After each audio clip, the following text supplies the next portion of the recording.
There's a line to a quarry at the end of Thomas's branch. It goes for some distance along the road. Thomas was always very careful to whistle here in case anyone was coming.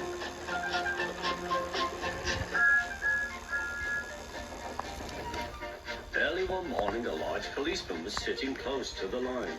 Thomas liked policemen. He had been a great friend of the officer who had just retired. Peep, peep, he whistled, "Good morning." Thomas expected that the new officer would be friendly too, but was sorry to see that he didn't look friendly at all. He was red in the face and very cross. "Disgraceful," he spluttered. "I didn't sleep a wink last night. It was so quiet, and now engines come whistling suddenly behind me." "I'm sorry, sir," said Thomas. "I only said good morning." The policeman pointed to Thomas. "Where's your cowcatcher?" he asked. "But I don't catch cows, sir." "Don't be funny," snapped the policeman. He looked at Thomas's wheels. No side plates either. And he wrote in his notebook, "Engines going on public roads must have their wheels covered and a cowcatcher in front to protect people and animals from being dragged under the wheels if they stray onto the line. You haven't, so you are dangerous." "Rubbish," said Thomas's driver. "We've been along here hundreds of times and never had an accident." "That makes it worse," the policeman answered. He wrote "regular lawbreaker" in his book. Thomas walked sadly away.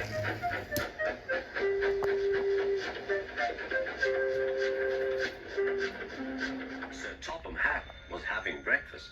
He was eating toast and marmalade. The butler came in. "Excuse me, sir, you are wanted on the telephone." "Bother that telephone," said Sir Topham Hatt. "I'm sorry, my dear," he said to his wife. "Thomas is in trouble with the police, and I must go at once." At the station, Thomas's driver told Sir Topham Hatt what had happened. "Dangerous to the public, indeed. We'll see about that." Sir Topham Hatt spoke to the policeman. But however much he argued with him, it was no good. "The law is the law," he said, "and we can't change it." Sir Topham Hatt felt exhausted. "I'm sorry, driver," he said. "It's no use arguing with policemen. We will have to make those cowcatcher things for Thomas, I suppose." "Everyone will laugh, sir," said Thomas. "They'll say I look like a tramp." Sir Topham Hatt stared. Then he laughed. "Well done, Thomas. Why didn't I think of it before? We want a tram engine. When I was on my holiday, I met a nice little engine called Toby. He takes freight cars from the farms, but the trucks are taking over most of his work and he needs a change. He has cowcatchers and side plates. I'll write to his superintendent at once."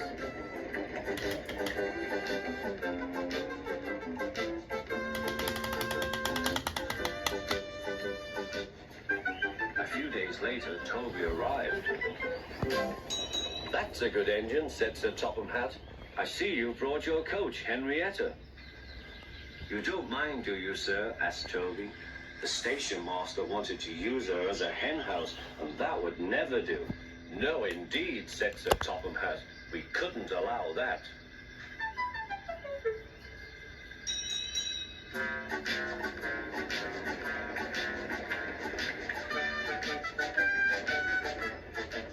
Toby made the silly cars behave even better than Thomas did.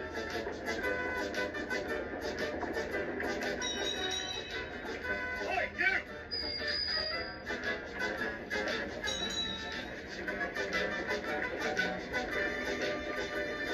At first, Thomas was jealous, but he was so pleased when Toby rang his bell and frightened the policeman.